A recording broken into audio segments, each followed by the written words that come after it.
End her, Daniel. Vera's voice was calm, too calm, as if she were ordering dinner instead of watching my brother crush my chest with his weight. My ribs screamed something cracked inside me, and I tasted iron as blood pooled in my mouth. I was pinned against the hardwood floor of the house my father had built with his own hands, a place that had once been my sanctuary and now had become my battlefield. Daniel's fists hovered above me, clenched and trembling, his eyes avoiding mine as if looking at me would remind him I was his sister and not an enemy. Vera stood only a few feet away, arms folded, her gaze sharp and cold, like a blade pressing against my skin without ever touching me. She wanted this. She wanted me erased. The order in her voice was not a suggestion. It was a command of verdict delivered before the trial. Do it. She doesn't belong here. She never did. Her words carved deeper than Daniel's fists because they carried the echo of years of being told I was less unwanted, unnecessary. My breath came in shallow gasps. Pain radiated down my side with each inhale. My mind spun in fragments, memories colliding with the present. I saw Dad sanding the porch railing one summer afternoon, sweat dripping from his brow as he handed me the brush and said, "You stay steady, Julia. You don't cut corners even if no one's watching." I had stayed steady. I had gone to the army, served my country, built a life that demanded discipline and courage. But here, in this house, none of it mattered. In this house, I was nothing but the inconvenient daughter standing between Daniel Vera and a $700,000 inheritance. "Sign the papers or you won't walk out," Vera had hissed earlier, sliding the mortgage deed across the table with the same motion she might have used to pass me mashed potatoes at Thanksgiving. Only this time, the dish was poisoned. I refused. I stood, and that was when Daniel snapped. He shoved me against the wall, his hand gripping my shoulder so tightly I felt the skin bruise beneath his fingers. I fought back. Years of military training pulsed in my veins, but the shock of betrayal dulled my edge. I was not fighting a stranger in combat drills. I was fighting my own blood, a man I had once protected when bullies cornered him in high school, a man I had carried on my shoulders after he sprained his ankle hiking. The first punch landed against my ribs, air ripped from my lungs. The second sent me sprawling onto the floor where I stayed dizzy, choking. And that was when Vera leaned in, her perfume nauseatingly sweet, her lips curling into a smile that promised satisfaction once I was gone. End her, Daniel. I should have screamed. I should have begged. Instead, I stared up at the ceiling, the wood beams my father had carved, and thought, so this is how they erase me. I heard the neighbor's dog bark outside, distant but real. I wondered if anyone would hear me if I cried for help, if my voice would carry beyond these walls. But I couldn't cry out. Blood filled my throat. My body trembled as Daniel raised his fist again, hesitation flickering in his eyes like a candle fighting the wind. He wasn't born cruel. He had been molded into this, pressed and hardened by Vera's constant whispering, by the allure of money and control, but knowing that didn't soften the blow. My ribs burned. My head rang. Somewhere deep inside, beneath the fear and pain, anger began to stir. They wanted me gone because I refused to sign. They wanted me silenced because I carried the truth in a folder still sitting in my bag by the door, the folder filled with receipts, tax slips, and the last words my father ever wrote. I realized then that I was not just fighting for myself. I was fighting for his memory. The edges of my vision blurred, black spots closing in. Daniel's breath was ragged, his face twisted between rage and doubt. Vera's command cut through the air again. "Do it now!" Her voice was steady, hungry, merciless. And in that instant, with my body breaking beneath the weight of betrayal, a thought rooted itself in my mind so firmly I could not shake it.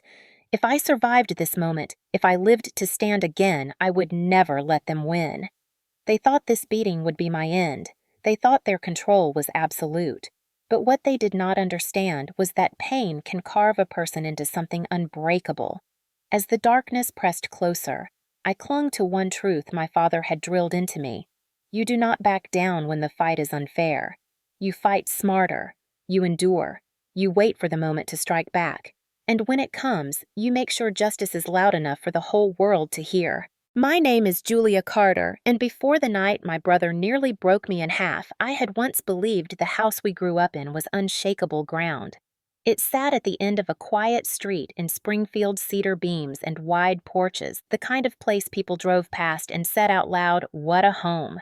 My father built it board by board after long shifts at the lumber yard, his hands raw but steady, and he always told me this place would hold us together no matter what.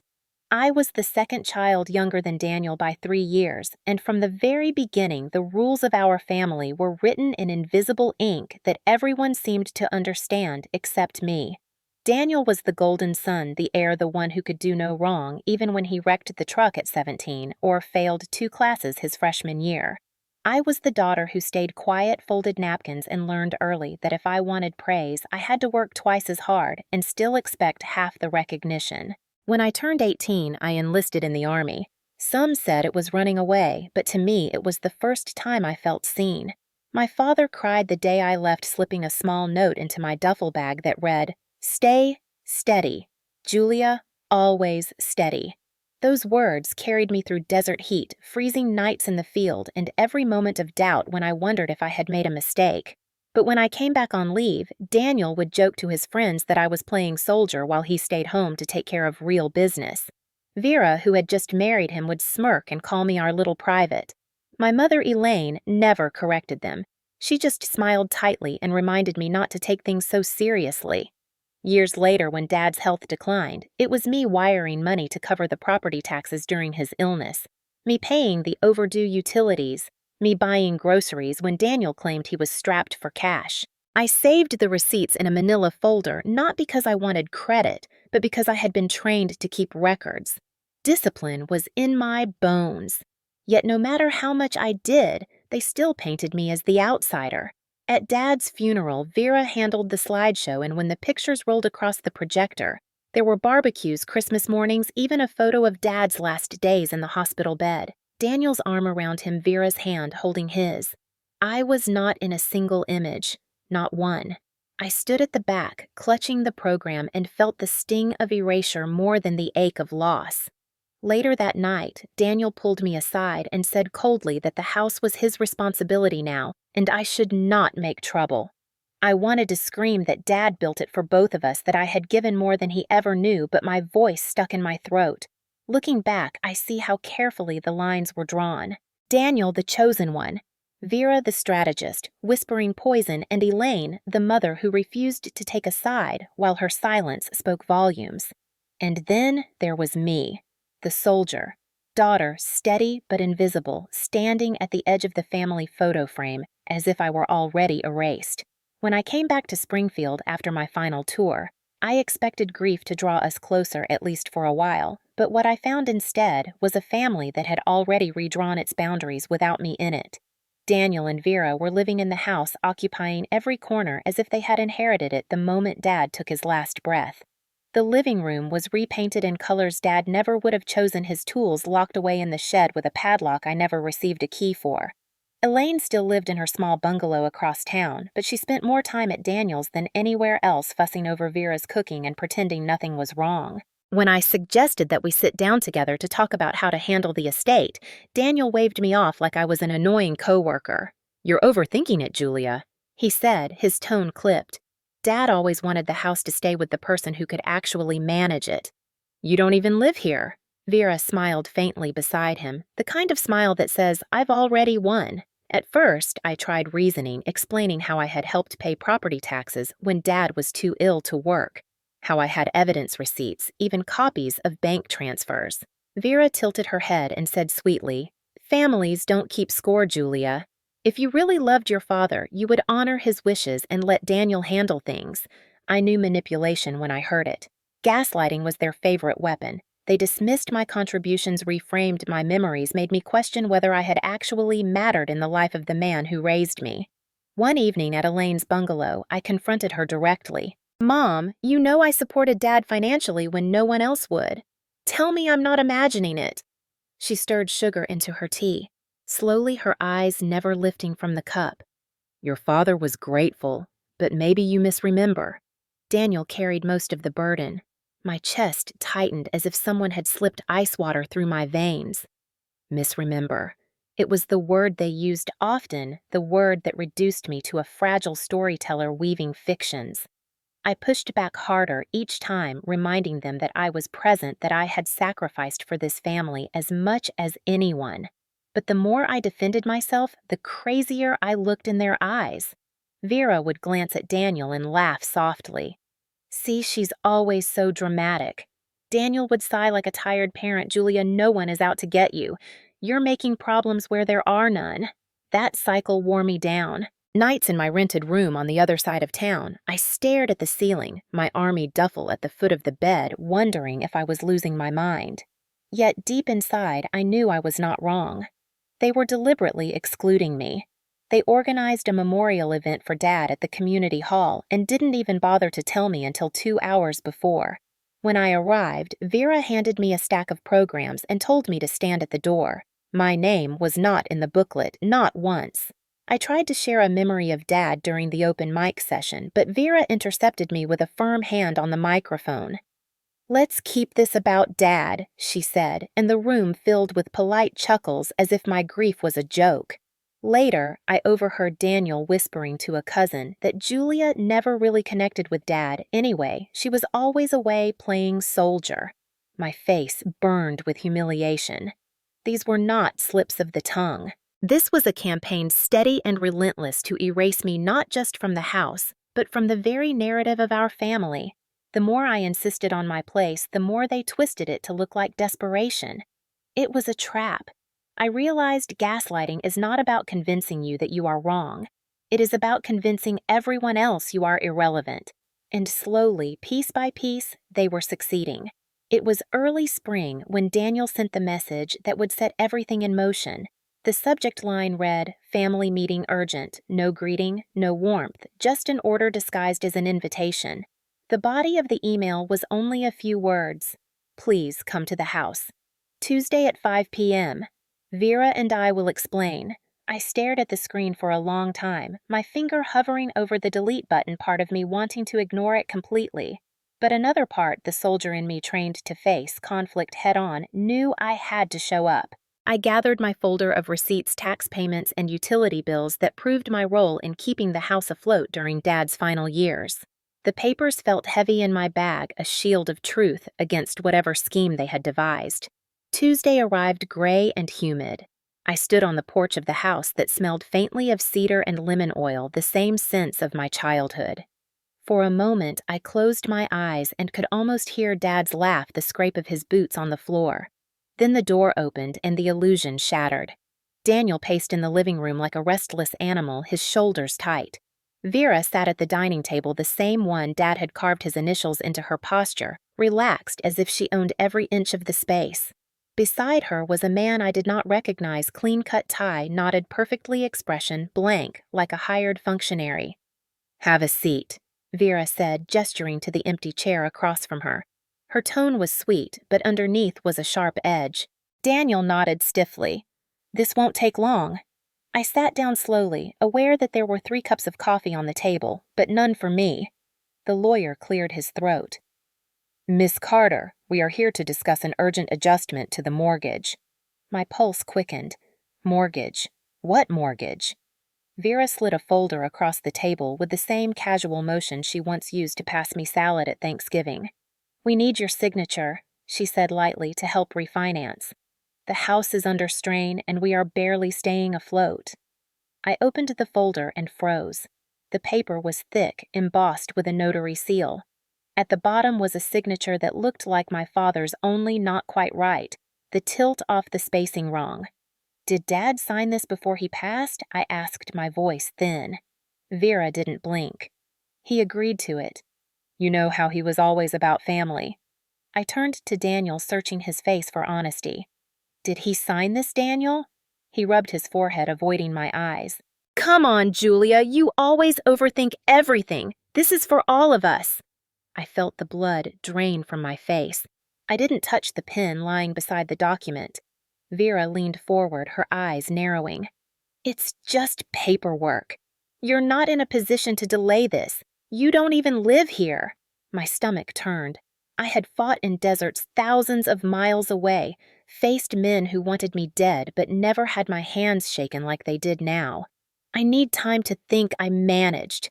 There is no time. Vera snapped, her sweetness gone. If you don't sign today, we lose our chance. I pushed the chair back, the scrape loud against the floor. I'm not signing anything. Silence followed me out of the room, heavy and deliberate. As I stepped onto the porch, my heart pounded with equal parts fear and fury. They had forged Dad's signature. They were trying to trap me into surrendering my birthright. For days after that meeting, I could not shake the image of that paper, the false signature that mocked everything Dad had stood for. At his memorial the following week, organized entirely by Daniel and Vera, without my input, the truth of their erasure became undeniable. The slideshow flickered with photos of Dad and Daniel, of Vera, smiling of Christmas mornings where apparently I had never existed. Not one image of me. When I tried to take the microphone to share a memory, Vera stepped forward and blocked me. "Let's keep this about Dad," she said, her voice so polite it cut deeper than a slap. Polite murmurs filled the hall.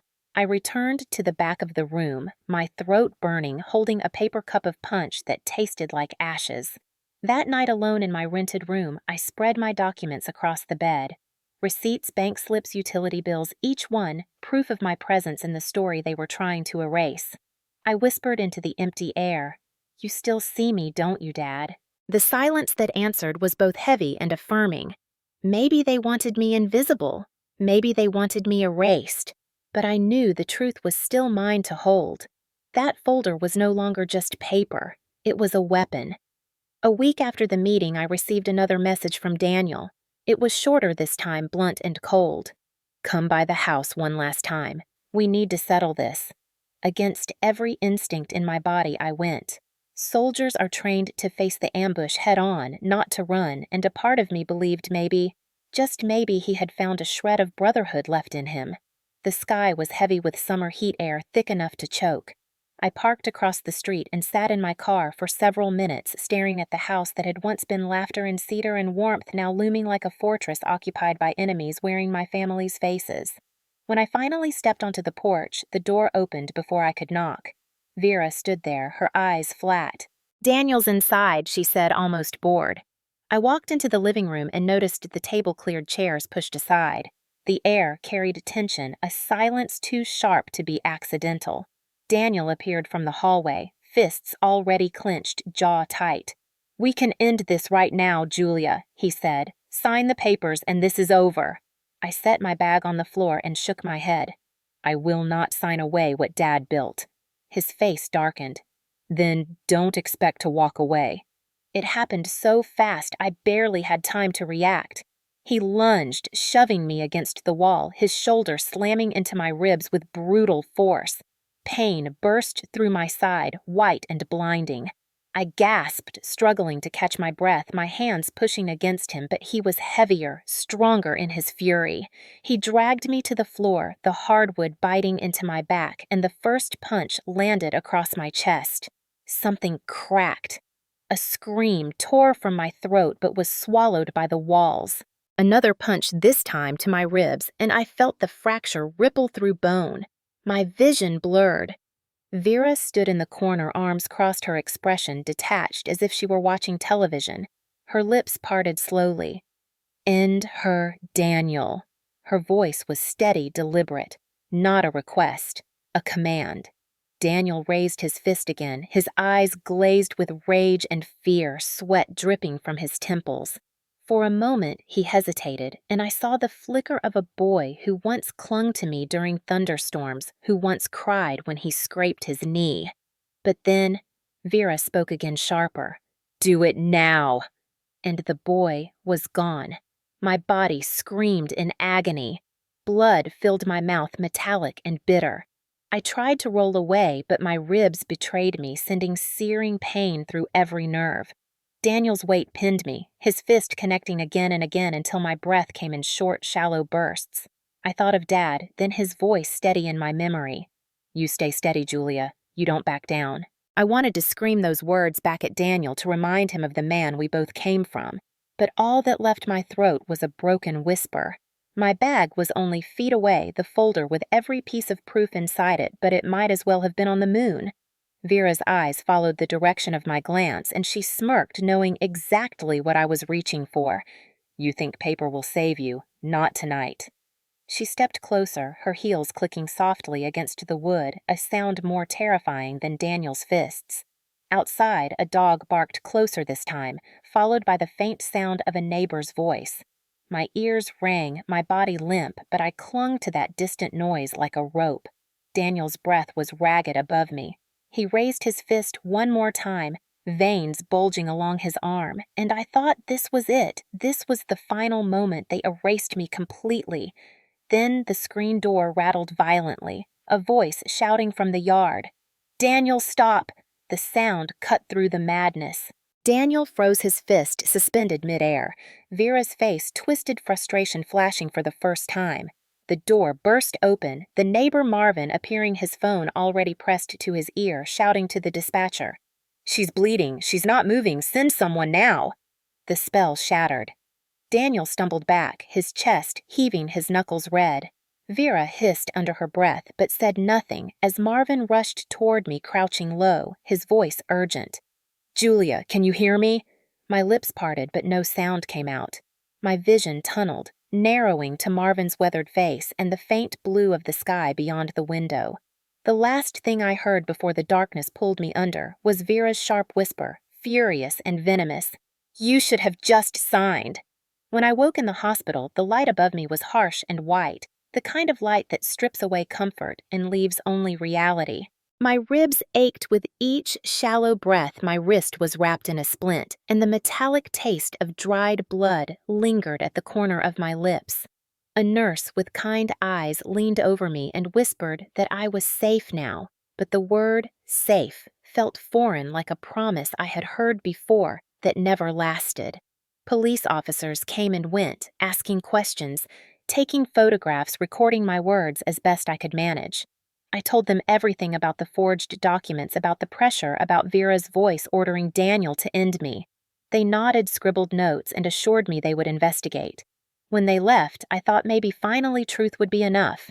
But the next morning, Elaine appeared at the door of my hospital room, her cardigan buttoned neatly, her face expressionless. For a heartbeat, I expected her to weep, to take my hand, to tell me she was sorry for what her son had done. Instead, she stood still and said softly, "You shouldn't have provoked him, Julia." My throat tightened. "Provoked him," I whispered back. "He broke my ribs, Mom. He nearly killed me." She shook her head, her eyes distant. "Families don't take each other to court. Families resolve things quietly. You've always been too dramatic, too sensitive." She turned away before I could respond, leaving me colder than the sterile air of the room. Her words stung more than Daniel's fists because they confirmed what I had feared all along. In her eyes, I was already erased. Days blurred together. I stared at the ceiling tiles until they shifted into shapes, into faces that were not there. I clutched the edge of my blanket and repeated my father's words silently. "Stay steady, Julia. Stay steady." But the steadiness felt slippery now. When the nurses left me alone at night, the silence pressed in whispering doubts. Maybe Vera was right. Maybe I did not belong here. Maybe the house had never been meant for me. My friends from service sent messages, but I could not bring myself to answer. I felt broken in more than bone hollowed out by betrayal. One evening, Marvin came to visit. He carried no flowers, only a simple nod, and set a small paper bag of orange juice and crackers on the table. "You're not invisible," he said gruffly, as if reading my thoughts. I wanted to believe him, but doubt clung tight. When he left, I opened the drawer beside my bed and pulled out the manila folder the police had brought from my bag. The papers were wrinkled, stained with blood, but still intact. Receipts, tax slips, utility bills, all proof that I had been there, that I had carried the weight when no one else would. I spread them across the blanket like a map, each piece a reminder that my memory was not false, that my presence was not a figment. Yet even with proof in my hands, I felt the crushing weight of their narrative pressing down. Vera and Daniel were already telling people I was unstable, that I had imagined it all. And Elaine's silence, her refusal to defend me, gave them credibility. It was not just that they wanted me out of the house. They wanted me erased from every version of the story. I lay back against the pillow ribs, screaming, eyes burning, and thought of Dad. I whispered into the dim room, "You still see me, don't you?" The silence did not answer, but I held on anyway because if I let go, I feared I would vanish completely. The turning point arrived quietly, not with sirens or declarations, but with a knock at the hospital door on the third evening of my stay. Marvin stepped inside again this time, carrying a small digital recorder in his rough hands. He looked at me with the kind of steady gaze only someone who had seen too much could give. "Thought you might want to hear this," he said, placing the recorder on the tray beside my bed. I pressed the play button with trembling fingers, and at first only whined and distant traffic filled the room. Then, Daniel's voice cut through sharp and impatient. "She's always been the weakest link." Vera responded cool and sure. "Once she signs, we sell it. She's disposable." My heart pounded against my broken ribs. Disposable. That was how they saw me. The date stamp on the file showed it was recorded just 2 weeks before the attack. Marvin had been suspicious when he overheard their plotting in the backyard and had recorded it from his porch. Now it was undeniable proof. I looked up at him, tears welling for the first time since the beating. "Thank you," I whispered. He only nodded his eyes, softening briefly before he left. That night I clutched the recorder like a lifeline. For the first time, the despair cracked, letting in a sliver of light. The next day, a woman walked into my hospital room introducing herself as Ava Johnson from Legal Aid. She was young, sharp-eyed, calm in the way only someone who believed in the system could be. Marvin had contacted her on my behalf. We sat together, my folder of receipts and the recorder laid out between us. She flipped through the documents with deliberate care, pausing at one page. "How old were you when you signed this mortgage adjustment?" she asked. 17, just before my birthday. I answered, confused, why it mattered. She raised her eyebrows. "That alone invalidates it. You were a minor. The entire agreement could collapse under that fact, especially with evidence of coercion." Relief and fury surged together inside me like twin rivers colliding. Years of being told I was wrong, that I was dramatic, that I imagined it all, and now in a single sentence she gave me back my ground. "I want to fight this," I said firmly. She nodded, her expression unwavering. "Then we will." For hours we reviewed every piece of evidence, the receipts from when I had paid taxes during Dad's illness, the hospital photos of my bruises taken by nurses, Marvin's recording, even an old sticky note in my mother's handwriting that read, "Julia, remember your steadiness." Ava compiled it all into a digital folder labeled Carter versus Huxley and Langford, the names of my brother and his wife side by side like enemies on a battlefield. That night, back in the quiet of my hospital room, I opened the box of belongings Lorna, a friend from my Army unit, had brought me. Among the trinkets was a worn Bible from my father's workshop. As I opened it, a folded piece of paper fell out. My breath caught as I unfolded the letter, my father's unmistakable handwriting staring back at me. "Julia, if you're reading this, I am gone. The house is meant for you, not because I loved you more, but because you stayed. You showed up. Don't let them erase you." Tears streamed silently down my face, soaking the hospital gown.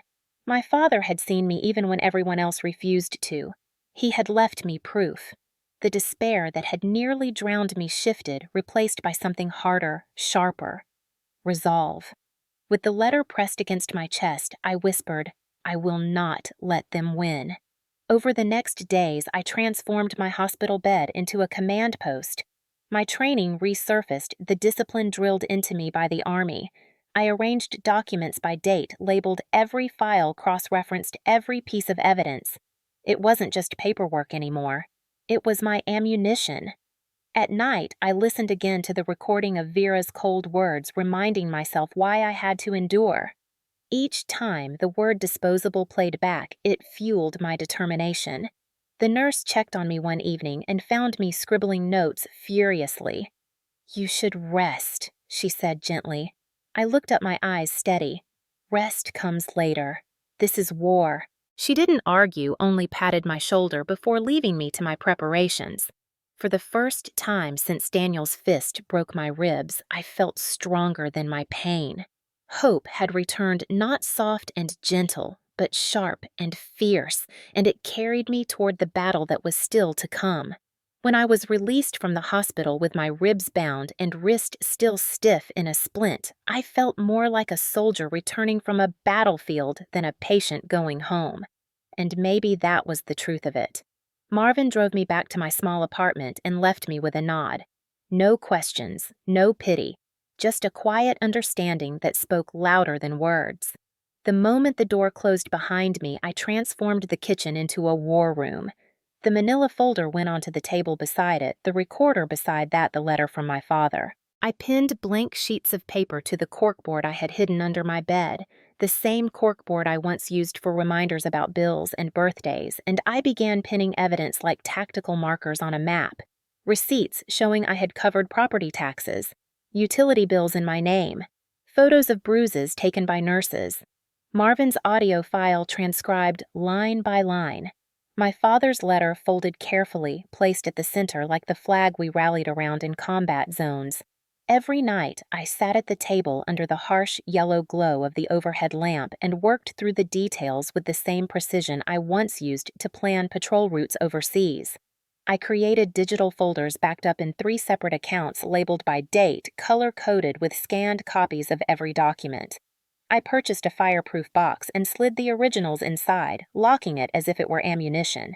Each scar on my body became part of the file photographed, labeled, time-stamped. I knew Vera would try to twist the story to paint me unstable, so I prepared countermeasures.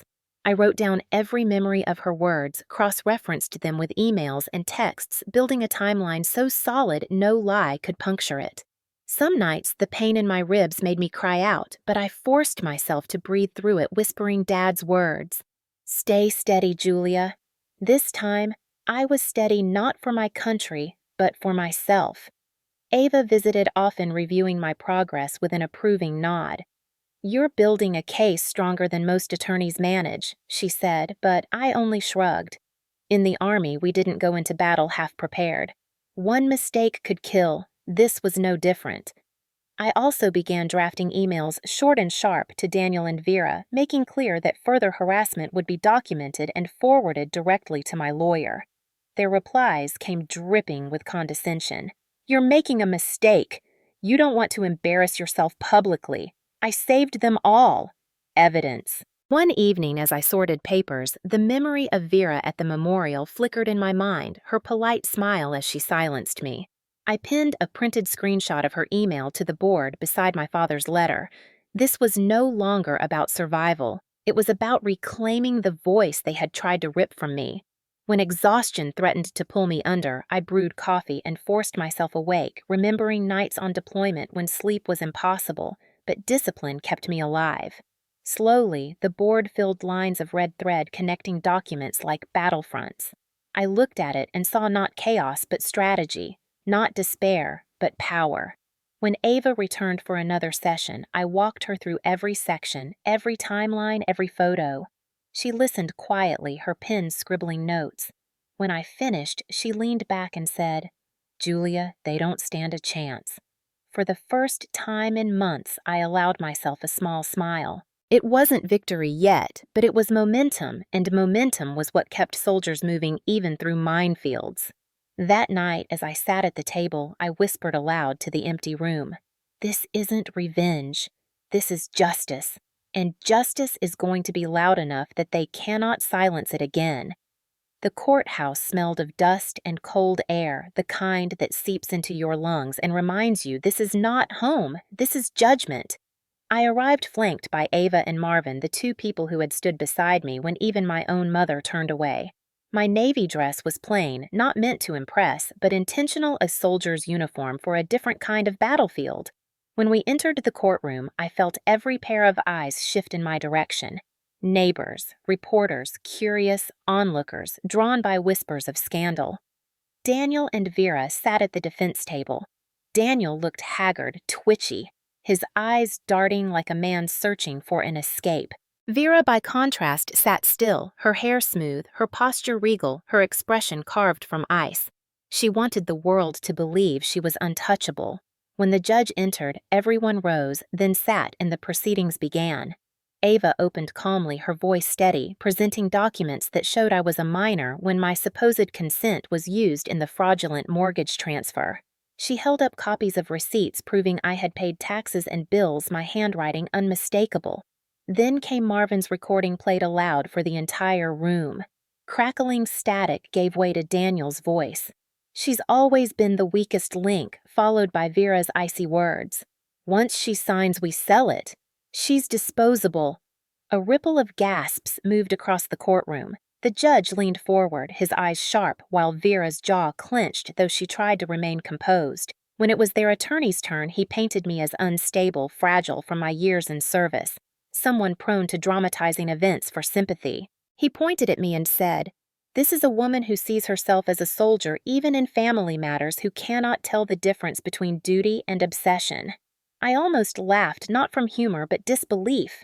They had erased me from photos, from memorials, from their narrative, and now they wanted to erase me through character assassination. When I chuckled softly, the clerk looked up in surprise, but I did not apologize. The truth was about to speak for itself. Daniel was called to the stand. For a moment, I wondered if he would lie, if he would twist himself into knots to protect Vera, but his voice cracked before he even finished the oath. The judge asked directly, "Did you lay hands on your sister during the incident at the house?" Daniel's shoulders sagged. "Yes, sir. Did Mrs. Langford instruct you to end her as captured on the audio testimony?"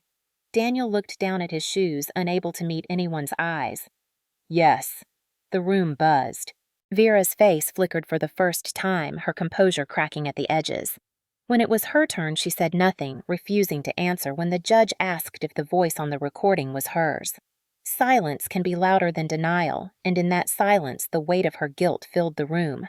The judge called a recess. Outside on the courthouse steps, the air felt sharp with anticipation. People whispered. Reporters scribbled. A college student approached me with tears in her eyes and whispered, "Thank you for showing us we are not weak." Her words settled into my chest like an anchor of strength. When court resumed, the judge delivered his decision.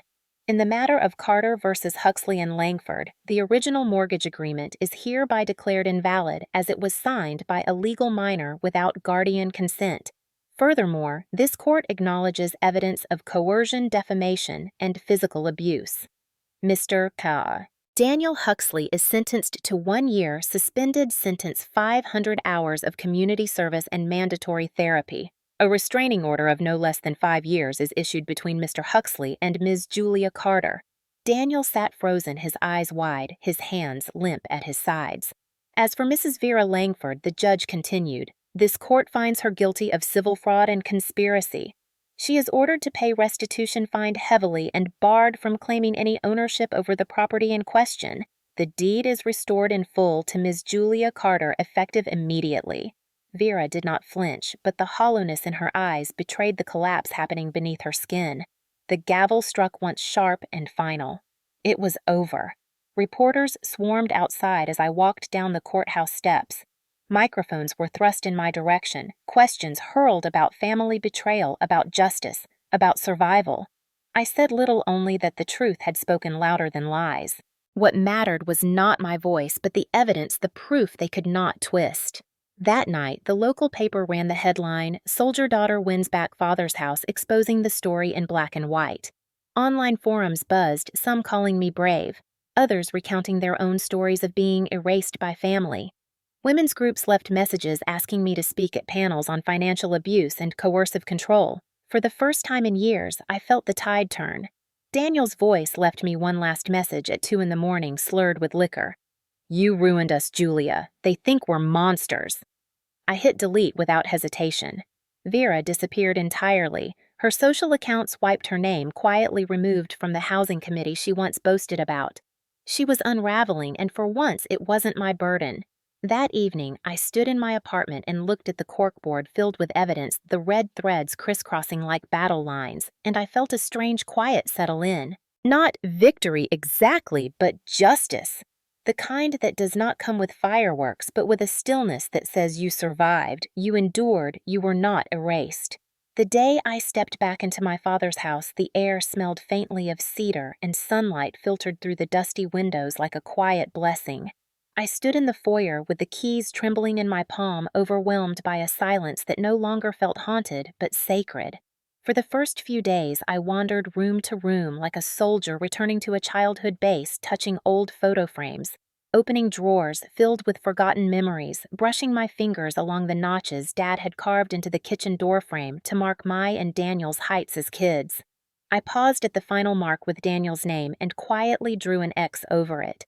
The pain in my ribs had dulled to a memory now, but the deeper scars, the ones left by erasure and betrayal, still pulsed beneath the surface. Yet, as I cleaned the walls, aired the curtains, and replaced Vera's cold silver frames with photos of my father in his army uniform, my own graduation from boot camp, and me holding his hand on his last birthday, I began to breathe deeper. The home was mine, not just by law now, but by presence. It bore my weight, my past, my endurance. The first room I renovated was the garage. I turned it into a workshop like the one Dad had always dreamed of but never finished. I hung his tools in the order he had labeled them. I set up a table where I could write, think, and plan. And on the wall, I framed the letter he had left me, placing it above the flag from his funeral. When I stood there in the evenings alone, I did not feel lonely. I felt seen. Soon after the trial, the requests began. Local women's groups, domestic violence shelters, even a state senator's office reached out asking if I would speak about my experience. At first, I hesitated. I was a private person, a trained soldier used to following orders, not standing on podiums. But I remembered the college girl who had stopped me outside the courthouse, remembered her eyes shining with gratitude and desperation. So I said yes. My first speech was at a community center filled with mostly older women, many of them grandmothers. As I stood before them, I saw tears in their eyes before I even spoke. I told them about the bruises, the betrayal, the gaslighting, the silence of my own mother. I told them about the folder, about building a case like a campaign. I told them about the word disposable and how I reclaimed myself from it. When I finished, they stood in a wave of applause that felt like a tide washing away the shame. After that, I began traveling public libraries, veterans groups, city halls. I spoke not just about physical violence, but about financial abuse, coercion, and the hidden ways families can erase their own. I helped draft a local ordinance requiring a family equity review when estate transitions involved a history of medical dependency or abuse. I co-authored an article with Ava about underreported sibling violence and its legal gray areas. The article was picked up by a national law review. My inbox filled with letters from strangers, survivors, whistleblowers, daughters, and sons who had been cast aside like clutter in their own homes. I read every one. I answered most. One message came from a woman named Grace, a retired Navy officer who said, "Your story gave me the courage to confront my brother after decades." I cried when I read that. Elaine never called again. I heard she moved to live with a cousin out of state. Sometimes I wondered if she ever looked at the empty photo frames where my face once sat and felt a twinge of regret, but I stopped dwelling on it. Some apologies will never come, and I learned to breathe without them. Daniel's restraining order remained in place. He never tried to reach out again. Vera filed for bankruptcy 6 months after the judgment. Their fall from grace was not my doing. It was the natural consequence of lives built on cruelty and lies. One afternoon, as I was repainting the living room, I heard a knock at the door. It was Marvin. He carried a small wooden box. "Thought you might want this," he said, handing it to me. Inside were old Super 8 tapes from my childhood footage my father had stored in Marvin's garage decades ago. I spent the evening digitizing them, and as the projector whirred, I saw a younger version of myself laughing with Dad on the porch, Daniel trailing behind with toy trucks. For a moment, grief stabbed me. But then it softened into something else: acceptance. The past cannot be rewritten, but it can be reclaimed. On the 1-year anniversary of the verdict, I hosted a community forum at the house. People came with their own stories, their own battles. We shared coffee, laughter, and silence. I opened the garage to show them the workshop. On the wall beside my father's letter, I had mounted a new plaque that read, "This home stands not on inheritance, but on resilience." When I turned off the lights that night and stood beneath the stars, I felt my father's presence, not as a ghost, but as legacy. I had not just survived, I had rebuilt, and in that rebuilding, I had lit a torch for others still trapped in the dark.